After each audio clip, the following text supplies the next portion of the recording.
গান্ধারীর অন্ধপ্রেম শেষ করেছিল কুরু বংশকে, আর মোঘল সাম্রাজ্য শেষ হয়েছিল দলীয় কোন্দল ও অর্থনৈতিক তছরূপের কারণে। ঠিক একইভাবে এই দুইয়ের কারণে বাংলা থেকে শেষ হতে চলেছে আরও একটি সাম্রাজ্য, এমনটাই মনে করছেন বিশেষজ্ঞরা। 1998 সালের 1 জানুয়ারি এই বাংলার পথ চলা শুরু করেছিল একটি নতুন রাজনৈতিক দল। কংগ্রেস ভেঙে তৈরি হওয়া এই নতুন রাজনৈতিক দলটির নাম হলো তৃণমূল কংগ্রেস। দীর্ঘদিন বাংলা শাসন ক্ষমতায় থাকা বামফ্রন্ট সরকারের বিরুদ্ধে প্রধান বিরোধী শক্তি হিসেবে আত্মপ্রকাশ করে এই রাজনৈতিক দলটি, যার প্রধান মুখ ছিল মমতা বন্দ্যোপাধ্যায়। মমতা ব্যানার্জির বিরুদ্ধে আন্দোলনের ফলে ক্রমে রাজ্যের প্রধান বিরোধী শক্তি হিসেবে পরিণত হয় তৃণমূল কংগ্রেস।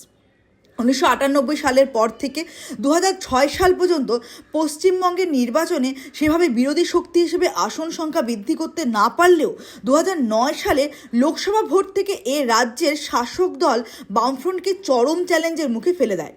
2009 সালে লোকসভা ভোটের পর 2010 সালে পৌরসভা ভোটে রাজ্যের প্রায় সবকটি পৌরসভায় দখল করে নেন তৃণমূল কংগ্রেস, এবং 2011 সালের বিধানসভা নির্বাচনে বামফ্রন্টকে ধরাশায়ী করে রাজ্যের ক্ষমতায় আসে তৃণমূল কংগ্রেস এবং রাজ্যের প্রধান মহিলা মন্ত্রী হিসেবে শপথ নেন মমতা বন্দ্যোপাধ্যায়।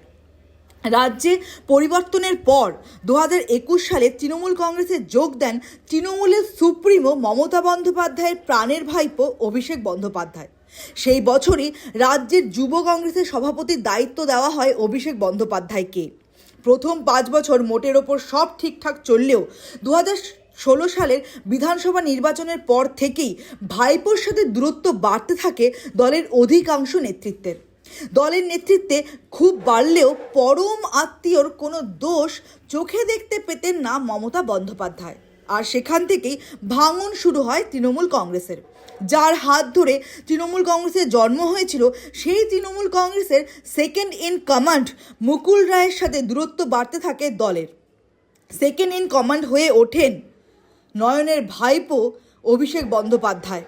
তারপর থেকেই একের পর এক দল ছাড়তে শুরু করেন নিশীথ প্রামাণিক, সৌমিত্র খাঁ, মুকুল রায়, সজল ঘোষ, অর্জুন সিং, শুভেন্দু অধিকারী, শিলভদ্র দত্তের মতো তৃণমূলের জন্মলগ্ন থেকে থাকা নেতারা। আর এর ফলে 2019 সালে লোকসভা নির্বাচনে জোর ধাক্কা খায় তৃণমূল কংগ্রেসের বিরোধী শক্তি হিসেবে 18টি আসন নিয়ে রাজ্যের প্রধান বিরোধী দল হিসেবে উঠে আসে ভারতীয় জনতা পার্টি। তারপর 2021 সালের বিধানসভা নির্বাচন ও 2024 লোকসভা নির্বাচনে তৃণমূল কংগ্রেস ঘুরে দাঁড়ালেও তৃণমূল কংগ্রেসের অন্দরে যে ভাঙন চোরাস্রোত বইছিল তার আভাস পেলেও গান্ধারের মতো প্রাণের প্রিয় ভাইপোকে আপন করে রাখতে চোরাস্রোতকে মেরামত করার কোনো চেষ্টা তিনি করেননি, যার ফলে দলের অন্দরের ফাটল ক্রমশ বড় থেকে বৃহত্তর হতে শুরু করেছিল। আর 2026 বিধানসভা ভোটের পর ক্ষমতাচ্যুত হতেই ভাইপোর বিরুদ্ধে ক্ষোভ উগরে দেন তৃণমূলের জয়ী ও পরাজিত বিধায়করা। ফলে 15 দিনের মাথা থেকে তৃণমূলের যে ভাঙন শুরু হয়, সেই ভাঙন আজও অব্যাহত রয়েছে। ভাঙনের শুরুতে সেই ভাঙন তো রোধ করা দূরের কথা, পারলে উল্টে প্রিয় ভাইপোকে আড়াল করে সবসময় ভাইপোর হয়ে গলা চড়িয়েছেন এবং অন্যদের নানাভাবে অপবাদ দিয়েছেন। ভাইপোর প্রতি পিসির এই অন্ধ ভালোবাসার কারণেই এই রাজ্য থেকে তৃণমূলের সাম্রাজ্য শেষ হতে চলেছে বলে অনেকে মনে করেন।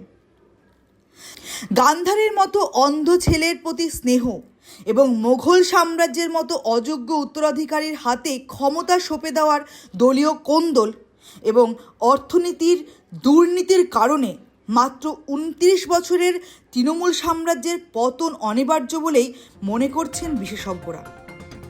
ব্যুরো রিপোর্ট, দিনকাল নিউজ, কলকাতা।